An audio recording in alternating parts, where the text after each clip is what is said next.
Jabari was a fisherman in a small, humble coastal village where the sea was both a provider and a challenge. The village, tucked away between the cliffs and the endless expanse of the ocean, was peaceful. But beneath its serene surface lay a sense of mystery, something the villagers didn't speak about openly. The sea could be cruel. It could claim lives without warning, and every fishing trip carried its own dangers. But for Jabari, it was more than just a livelihood. It was a connection to his past, a way to remember the life he once had. In his late 30s, Jabari had a rugged yet gentle appearance. His weathered skin told the stories of a life spent under the sun, and his broad shoulders bore the weight of years of hard work. But his eyes, those dark, deep eyes, carried the sorrow of a man who had lost more than he had gained. Years ago, his wife and child had died in a tragic accident at sea, and the hole they left in his heart never fully healed. Jabari had no family left, only the endless horizon of the ocean to keep him company. He had grown used to solitude, but the ache of loneliness never truly left him. One particularly rough morning, when the waves were higher than usual, Jabari decided to take his small boat out to sea. He had no real reason for venturing farther than usual, just an urge to feel the salt on his skin and the wind in his hair. The sea, as always, greeted him with its wild, untamed energy. But as the sun began to dip lower in the sky, something unexpected happened. As Jabari was steering his boat back to the shore, battling against the crashing waves, he noticed something strange in the distance. At first, he thought it was debris, but as he drew closer, he saw her. A girl, barely 10 or 12 years old, washed up on the shore. She was unconscious, weak, and cold, her small body barely clinging to life. Jabari's heart skipped a beat. He couldn't fathom how someone so young could end up in such a perilous situation. His first instinct was to rush to her side. He pulled his boat ashore and carefully carried the girl in his arms. The girl, who seemed to be in a deep sleep or unconscious state, had long, dark hair that tangled with the salty sea breeze. Her skin was pale, almost as if she had been in the water for far longer than she should have. But it was her face that captivated Jabari most. There was something delicate about her, an ethereal quality that made her seem almost otherworldly. Her features were soft, but there was a certain regality in the way she held herself, even in her weakened state. Her eyes, though closed, seemed to hold a deep, ancient wisdom that made Jabari feel strangely unsettled, yet drawn to her. Jabari didn't know what to make of it. She was so small, so fragile, but there was something about her that felt significant, like she didn't belong in this world, or at least not in the way that other children did. As he sat by her side, tending to her wounds and trying to warm her up, Jabari thought about how strange it was to find her, especially in the midst of such violent waves. He didn't know who she was or where she had come from, but one thing was certain: she had no family, no home. Without a second thought, Jabari made the decision to take her in. He couldn't leave her on her own, not when she was so vulnerable. He decided to name her Liana, after the gentle sea breeze that had always calmed his soul in times of trouble. The name seemed to suit her perfectly. Soft, soothing, like the ocean winds that had brought her to him. Despite the mystery surrounding her, Jabari felt an instinctive bond with the child, a feeling that maybe, just maybe, she was meant to be part of his life. As the days passed, Jabari cared for Liana, unsure of what fate had brought them together, but accepting that she was now part of his world. He didn't question her origins, for in his heart he could feel that she was special, more than just an orphan washed ashore. And though she didn't speak much, when she did, her voice carried a depth of emotion that seemed to resonate with the very rhythm of the sea. As the days passed, Liana's presence in the village became a subject of quiet fascination. The villagers, mostly fishermen and their families, took notice of her delicate beauty and serene demeanor. She was unlike anyone they had ever seen. Her long, dark hair that flowed like silk, her wide, ancient-looking eyes that seemed to gaze beyond the horizon, and her presence, which exuded a sense of calm in a world often chaotic with the rhythms of the sea. Life in the village was hard, and Liana, despite her unusual grace, struggled to adapt to the simple, demanding life of a fisherman's household. Jabari, patient and kind, took it upon himself to teach her everything he knew. He showed her how to help around the small home they shared, how to mend nets, and how to prepare the fish that he brought in each day. It wasn't much, but it was a living. But Liana's adaptation was not without its struggles. She had grown up somewhere else, in a world far beyond the simple existence of Jabari's village. She didn't have the same understanding of daily chores or the rugged life the villagers lived.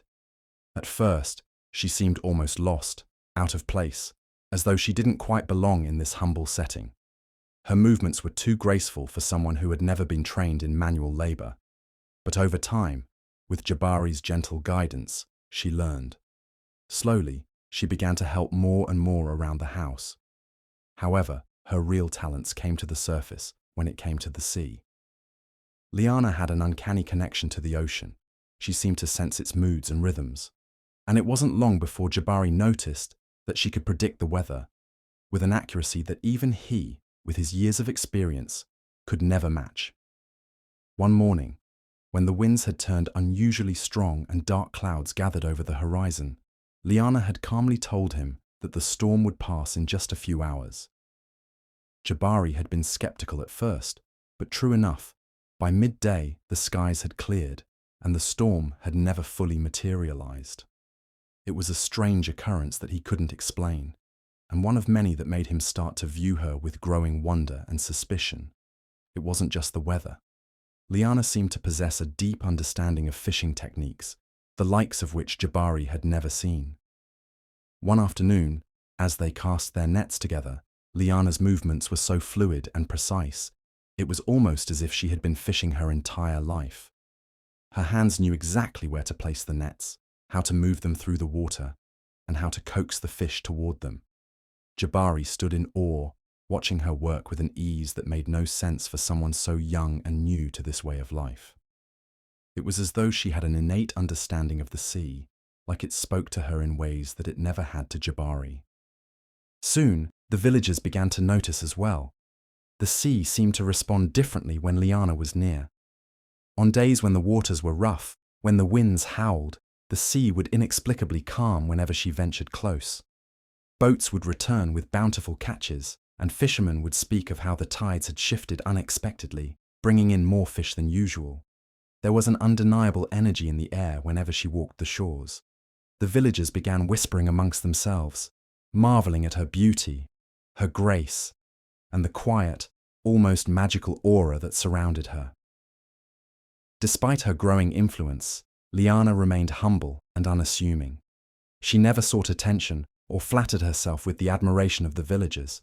Instead, she focused on learning more from Jabari, helping him around the house, and serving the village in whatever small ways she could. She was content to fade into the background, never letting her peculiarities draw too much attention. Still, her quiet nature only seemed to enhance her mysterious allure.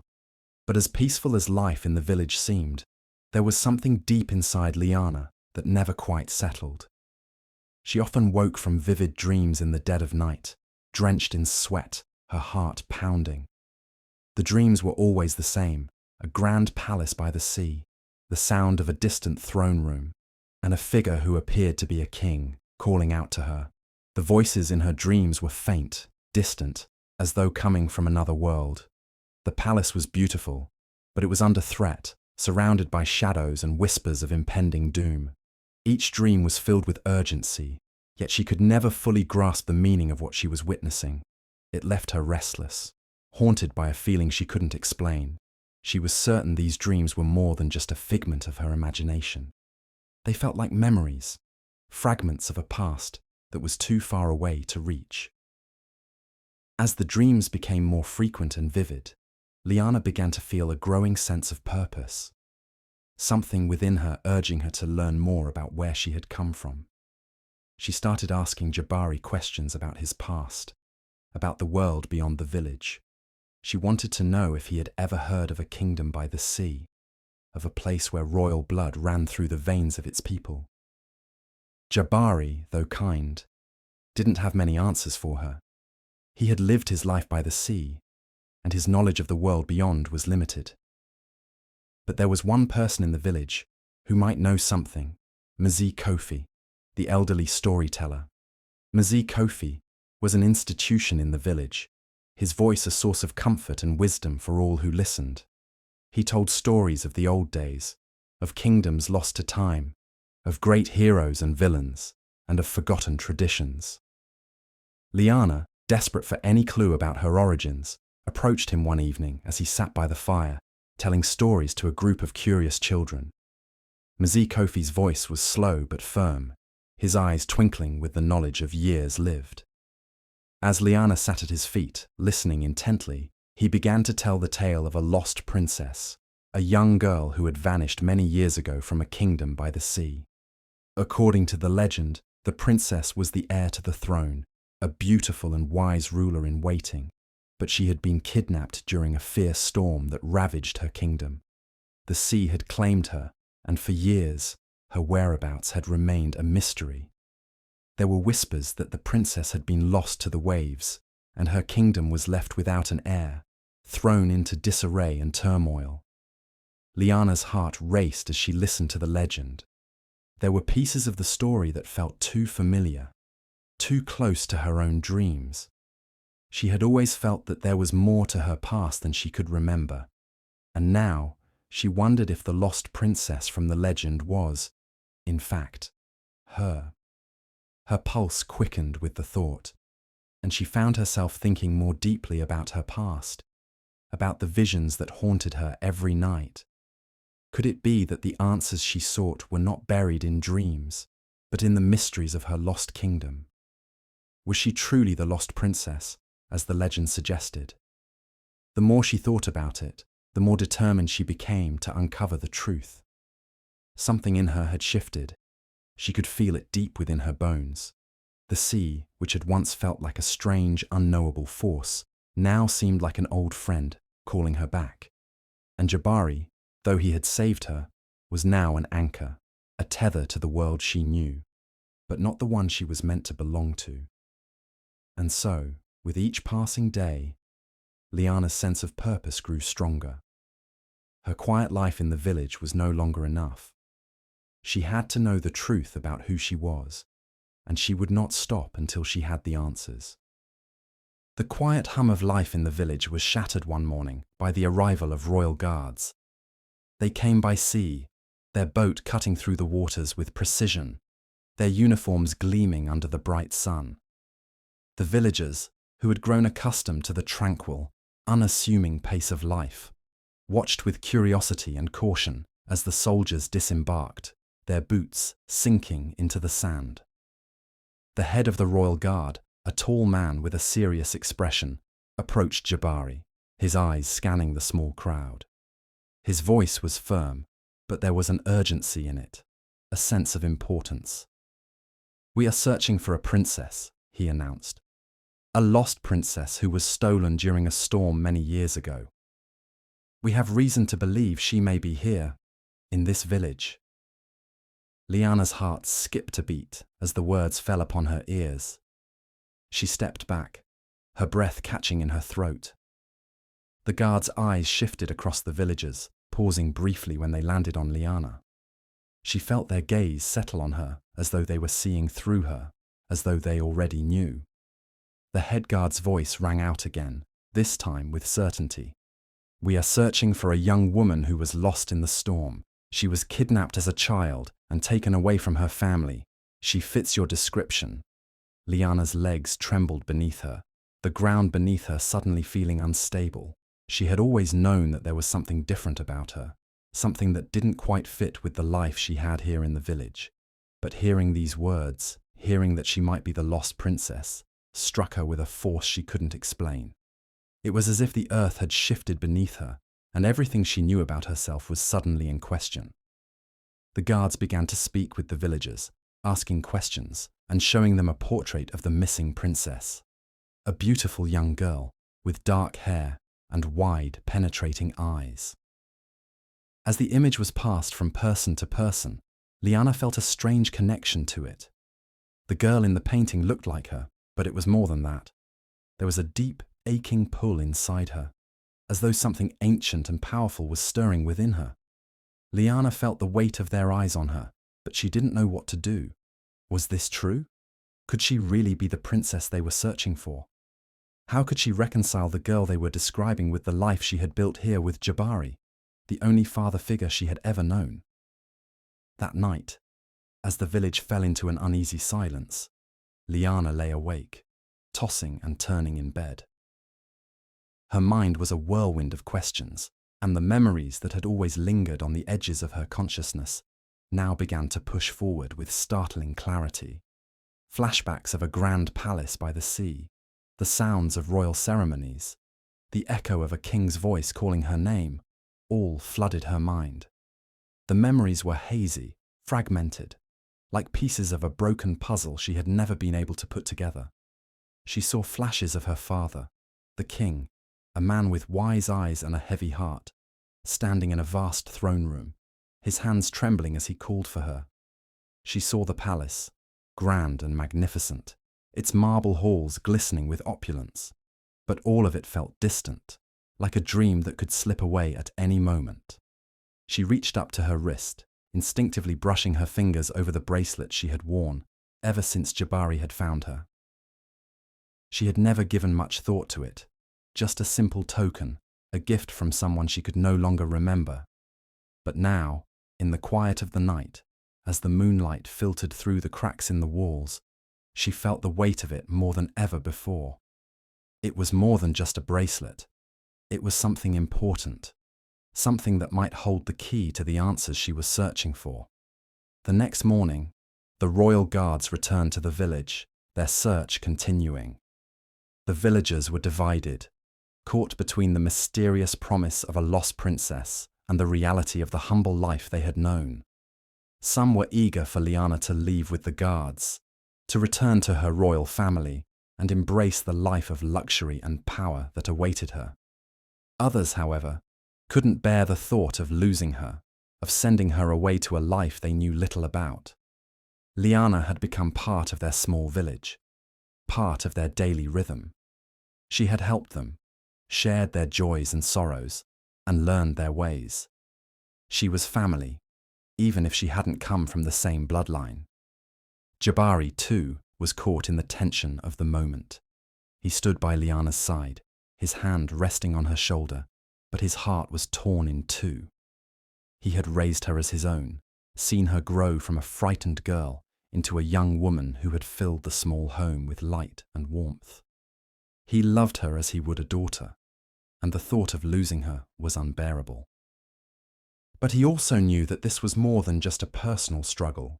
This was fate, and there were forces at play that none of them fully understood. Was she truly the princess they claimed she was? And if she was, did he have the right to keep her in a life that was so far removed from the grandeur she had been born into? "Liana," Jabari said softly one evening as the two of them stood by the shore, the waves crashing against the rocks beneath them. "This is your life. You are the one who must decide."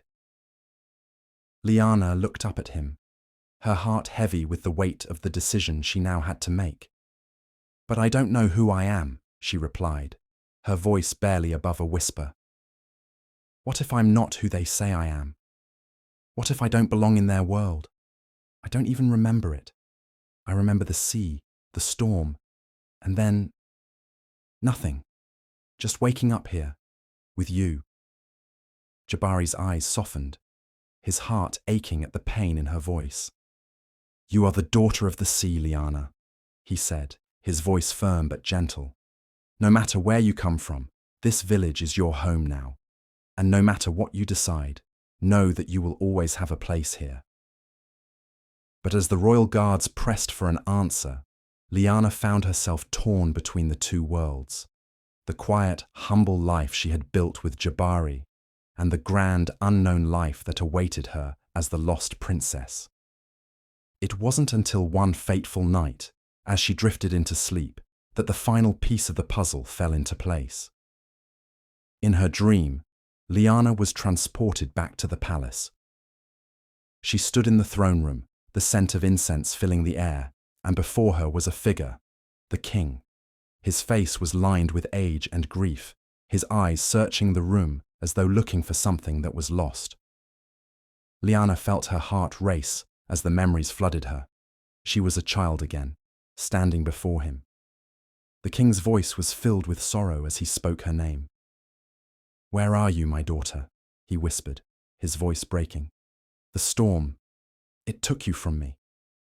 She could feel the wind whipping through the palace, the storm that had torn it apart, the sound of the crashing waves, the screams of those who tried to protect her, the panic as she was hidden away by a loyal servant. Liana was smuggled out of the palace, a royal seal hidden within the bracelet she now wore. The servant had left her with the token, a symbol of her royal bloodline, in case she ever needed it. Liana's eyes snapped open, and she knew the truth. She was the lost princess, the king's daughter, the heir to the throne. But as the royal call to her grew louder, so did the bond to the life she had here with Jabari. And now, with the truth laid bare, Liana had a decision to make. A choice between the royal blood that ran through her veins and the love and loyalty she had come to know in the village. Would she return to her destiny as a princess, or would she stay and continue to live the life she had built? The morning sky was a pale blue, the sea reflecting the soft glow of the sun. Liana stood on the edge of the cliff overlooking the village, her thoughts a whirlwind of uncertainty. The events of the past few days had unfolded like a tempest, and now, standing at the precipice of her future, she was caught between two worlds, one that had shaped her and one that she had been pulled from. The royal guards were here again, their presence unavoidable and pressing. They had come with purpose, with undeniable proof, and with a claim that tore at the very core of her being. The air was thick with the tension of the moment, and Liana felt as though the earth beneath her feet might give way at any moment. Her heart pounded in her chest as the sound of boots marching through the village reached her ears. Prince Kofi, the older brother she had never known, approached her with the royal seal in his hand, its golden embossing gleaming in the sunlight. His eyes met hers with a look of both recognition and sorrow. He was tall, regal, his features sharp, but there was a weight in his eyes, a weight that spoke of years of searching, of loss, and of a kingdom in desperate need of its rightful heir. "Liana," he said, his voice steady but laden with emotion. "It's you. You are our princess." Liana's breath hitched as he stepped closer, holding out the royal seal. Her hand instinctively reached for the bracelet on her wrist, the one that had been with her ever since Jabari had found her. She had always felt a strange connection to it, but now, as she looked at the golden emblem in Prince Kofi's hand, it all made sense. The seal matched the one hidden within her bracelet, an intricate design that symbolized her royal bloodline. "Your father," Prince Kofi continued, his voice thick with emotion, "has waited for years for this moment. The kingdom has fallen into turmoil since you were taken. Your disappearance left us vulnerable to attack, to division, to strife. Only your return can restore peace to our lands and bring prosperity back to the throne." Liana's world seemed to tilt, the weight of his words settling heavily in her chest. She stared at the royal seal, at the undeniable proof of her true identity, and everything she had known, everything she had believed about herself, shattered into pieces. She was the lost princess, the heir to a throne she had never asked for, to a world she had never truly known. But as the truth sunk in, so did the pain of the reality she faced. Her gaze shifted to Jabari, standing a few feet away, his eyes filled with a mixture of concern and heartbreak. He had raised her, loved her, protected her. He had given her a life that was simple and good, one that had been free from the weight of royal expectations, one that had allowed her to build a future for herself. How could she abandon him now? Jabari's voice cut through the silence, low and steady. Liana. His eyes were filled with unshed tears, but his words were clear, unwavering. You've always been my daughter. I've always known you were special. But if this is your true calling, if this is what you were born for, then you must follow your path. I will not stand in your way. Liana's heart twisted as she looked at him, seeing the man who had been both father and protector to her, the man who had given her a home, a sense of belonging. Her love for him was deep, a love that ran through her like the very blood in her veins. But the kingdom needed her. The people needed her. And she couldn't ignore that. Tears welled in her eyes as she turned back to Prince Kofi, her voice barely above a whisper. But I don't know that world. I don't know what it means to be a princess, to rule. I've lived here with Jabari in this small village. This is where I've learned who I am. Prince Kofi's gaze softened, his expression a mix of understanding and sorrow. I know this is not an easy decision, Liana, but I cannot make it for you. The kingdom is on the brink of collapse. Your return would bring peace, not just to the throne, but to the people who have been suffering without their queen.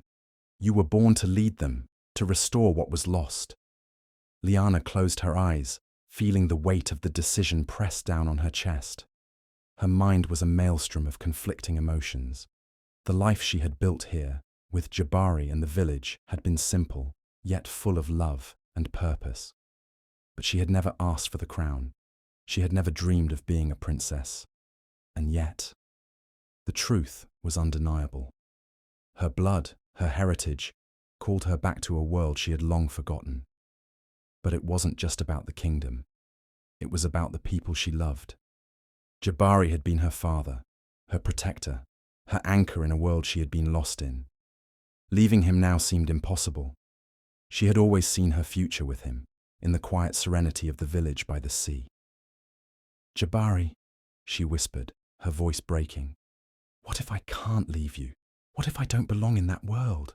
What if I don't know how to rule?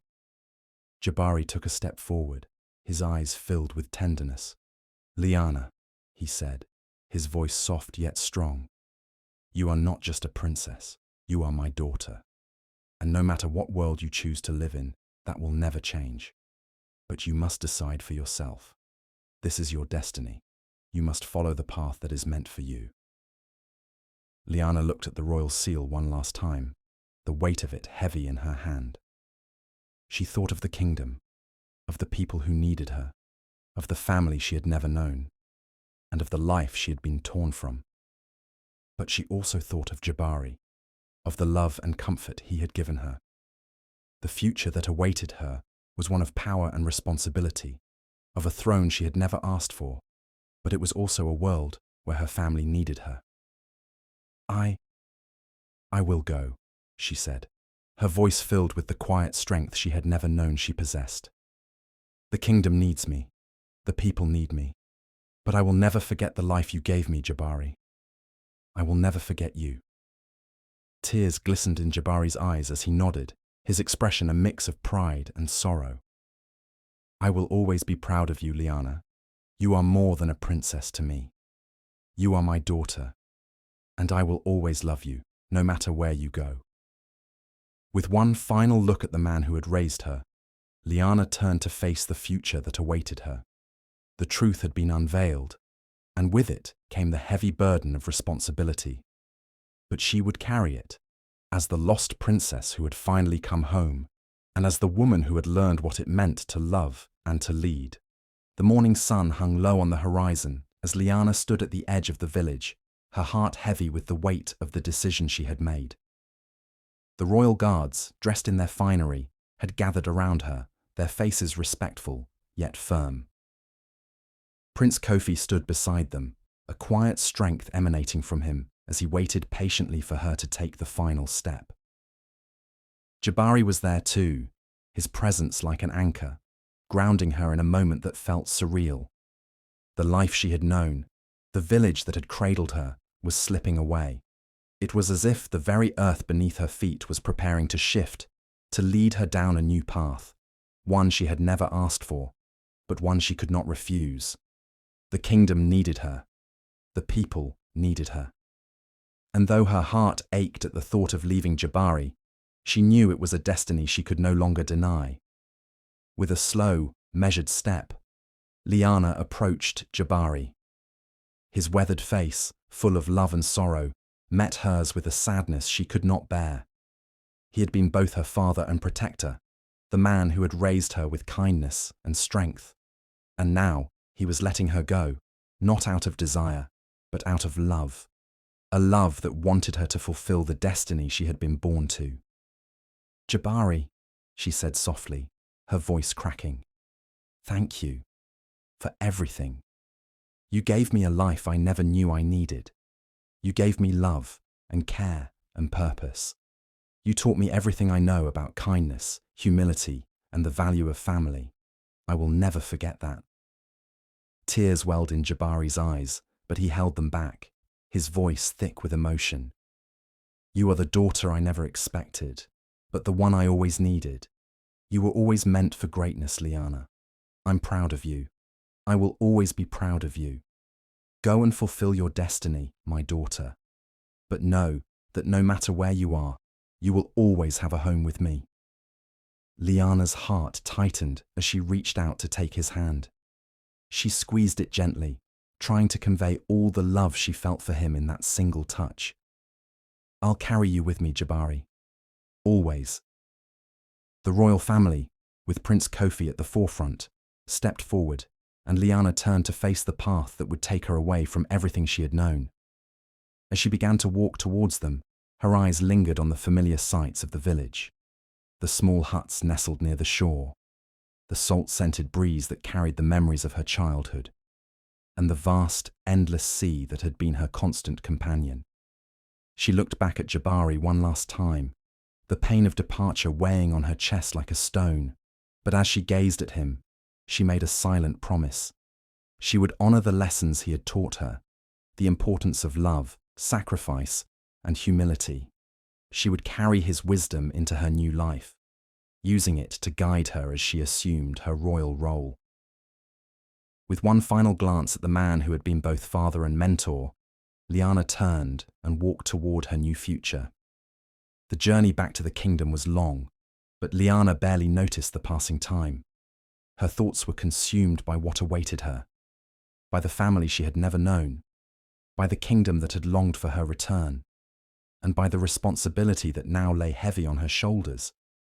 She had spent so many years believing she was a simple fisherman's daughter, but now she was the princess of a land that needed her to heal its wounds. As she entered the palace gates, the air was thick with anticipation. The people had gathered, their faces bright with excitement, as they cheered for her return. The grand hallways of the palace seemed to stretch out before her like a dream, the tapestries and marble floors shimmering with the weight of history. And at the end of the corridor, her father, the king, waited. The moment their eyes met, an overwhelming rush of emotion flooded through Liana. The king's face, worn with years of sorrow, broke into a smile that was both joyous and relieved. He stepped forward, his arms wide open, and Liana rushed to him, falling into his embrace. "My daughter," the king whispered, his voice breaking. "I have missed you more than words can say. You have returned to us, and with you, hope has returned."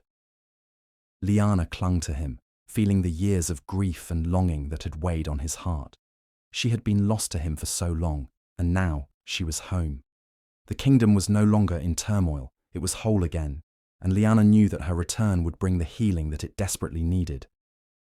Over the next few weeks, Liana settled into her new role. The kingdom welcomed her with open arms, and she began to take her place at the throne beside her father. The people of the kingdom celebrated her return, their hearts filled with hope for a brighter future. But no matter how grand the palace, no matter how beautiful the kingdom, Liana never forgot the lessons she had learned from Jabari. He had taught her that true power came not from a crown or a throne, but from love, sacrifice, and humility. And it was with those lessons that she would rule. As the months passed, Liana's rule brought prosperity and peace to the land.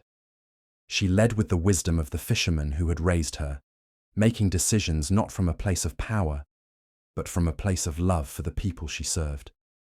She remembered Jabari's teachings with every choice she made, never allowing the weight of her royal title to overshadow the values that had shaped her. And in her heart, she carried him always, the man who had given her everything when she had nothing.